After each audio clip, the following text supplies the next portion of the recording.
샬롬 반갑습니다. 오늘도 주의 은혜 아래 거하시는 주님의 성도님들 되시길 주님의 이름을 축복합니다. 오늘 우리가 함께 읽은 룻기 2장을 보면 두 사람의 만남이 등장합니다. 이 만남은 서로에게 계획이 없었던 만남이었었는데요. 사람들은 이런 걸 우연이라고 합니다. 성경에서도 이 만남을 우연으로 설명하고 있는데요. 우리 3절 말씀을 다 같이 읽겠습니다. 3절입니다. 시작. 룻이 가서 베는 자를 따라 밭에서 이삭을 줍는데 우연히 엘리멜렉의 친족 보아스에게 속한 밭에 이르렀더라. 아멘. 3절을 보면 룻이 우연히 엘리멜렉의 친족 이 보아스에게 속한 밭에 이르렀다라고 말씀합니다. 심지어 자신이 그곳으로 간 것이 아니라 베는 자를 따라서 갔을 뿐인데 그곳에 이르게 되었습니다. 그런데 사실 이 만남은 우연이 아닙니다. 이 3절만 보면 성경에서도 이것을 우연으로 이야기하는 것 같지만 이 2장 전체를 보면 이것은 절대 우연이 아닙니다. 2장 1절을 보면 아직 룻이 이삭을 죽기도 전의 상황인데 갑자기 이 보아스가 어떠한 사람인지에 대해서 설명하고 있습니다. 이것은 무엇을 의미하는 것일까요? 이 보아스가 아직 등장하지 않아야 되는 때에 보아스가 먼저 설명되어진다라는 건 어떤 의미일까요? 하나님께서 이 만남을 계획하고 계셨고 하나님의 계획하신 가운데 이 만남이 성립되었다라고 이야기하는 것이죠. 그러니까 우연이 아니라 하나님의 계획 가운데 있었고 하나님의 뜻 가운데 있었다라는 것입니다. 우리 믿는 성도들은 이것을 하나님의 섭리라고 이야기하는데요. 하나님의 섭리 가운데 하나님은 룻을 완성하고자 하셨고 보아스를 완성하고자 하셨다라는 것입니다. 그러니까 이 말을 바꾸어서 이야기하면 우리는 하나님의 섭리로 말미암아 우리의 인생을 완성을 맛볼 수 있다라는 것이죠. 이것을 통해서 하나님이 자신의 백성들을 얼마나 사랑하시는지를 잘 알 수 있는데 특별히 룻기서를 통해서 우리가 하나님의 사랑과 은혜를 더욱더 깊이 경험할 수 있는 이유는 많은 성경학자들이 이 룻기를 보면서 이 보아스를 자신의 백성들을 사랑하는 하나님의 모습을 볼 수 있다고 보아스를 통해서 하나님의 모습을 볼 수 있다라고 이야기하고 룻을 통해서 하나님의 은혜를 입는 하나님의 백성들을 볼 수 있다라고 이야기합니다.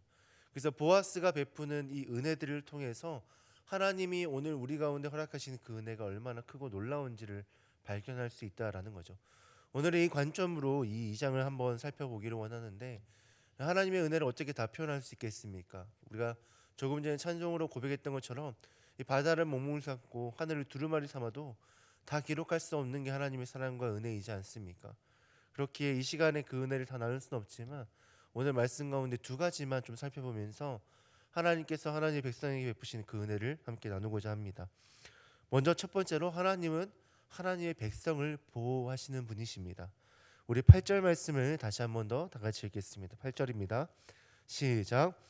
보아스가 룻에게 이르되 내 딸아 들으라. 이삭을 주우러 다른 밭으로 가지 말며 여기서 떠나지 말고 나의 소들과 함께 있으라. 아멘. 8절을 보면 보아스는 룻에게 내 딸이라고 이야기합니다. 룻은 이방 여인이었습니다.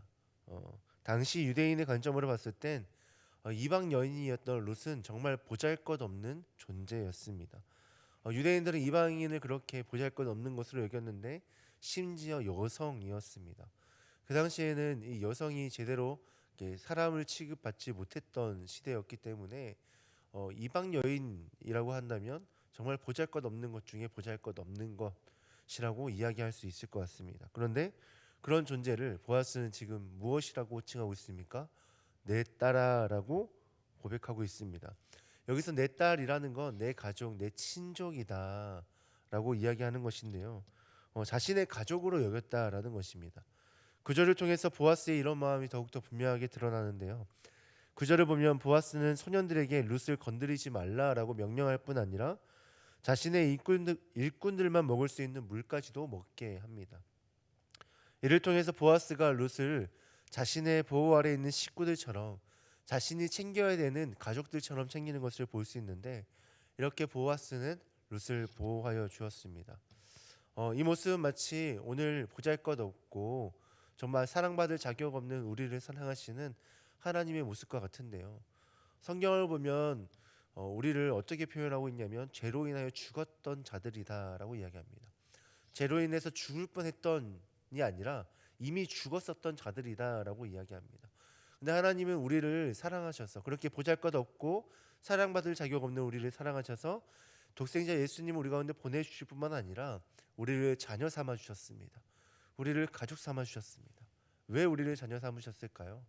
우리를 사랑하시기 위해서, 그리고 죄악 가운데 있던 우리를 건져내시기 위해서, 우리의 연약함으로 인해서 계속 넘어지는 우리를 보호하시기 위해서 우리를 자녀 삼아 주신 것입니다. 이 보아스가 룻을 자신의 가족 삼아 그렇게 보호했던 것처럼 오늘 하나님께서도 우리를 자녀 삼으시고 자신의 가족 삼아 주셔서 하늘에 있는 모든 신령한 복을 주실 뿐만 아니라 우리에게 이런 보호하심을 허락하여 주셨습니다. 그래서 우리는 이 말씀을 통해서 하나님이 우리를 얼마나 사랑하시는지, 또 우리에게 베푸시는 그 은혜가 얼마나 크고 놀라운지를 다시 한번 더 깨달을 수 있습니다. 그리고 두 번째는 하나님께서 우리에게 넘치도록 주셨다라는 겁니다. 우리 14절 말씀을 다 같이 읽겠습니다. 14절입니다. 시작. 식사할 때에 보아스가 룻에게 이르되 이리로 와서 떡을 먹으며 내 떡조각을 초에 찍으라 하므로 룻이 곡식 베는 자 곁에 앉으니 그가 볶은 곡식을 주매 룻이 배불리 먹고 남았더라. 아멘. 14절을 보면 보아스는 룻을 자신의 식탁으로 초대합니다. 누군가를 자신의 식탁에 초대한다라는 것은 그 사람을 자신의 가족으로 이야기하는 것입니다. 이 식구가 같이 먹는 사람들의 입이지 않습니까?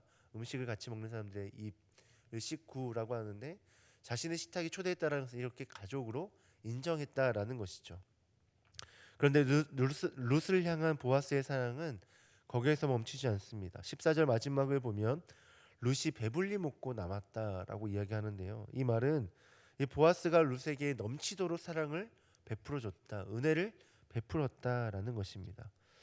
보아스의 이런 모습을 통하여 오늘 우리를 향한 그 하나님의 사랑을 다시 한번 더 깨달을 수 있는데, 하나님은 우리에게 인색하게 주시는 분이 아니십니다. 우리에게 항상 넘치도록 주시는 분이십니다. 가끔씩 그럴 때 있습니다. 뭐 모자라지도 않고 넘치지도 않게 주시는 분이 하나님이시다.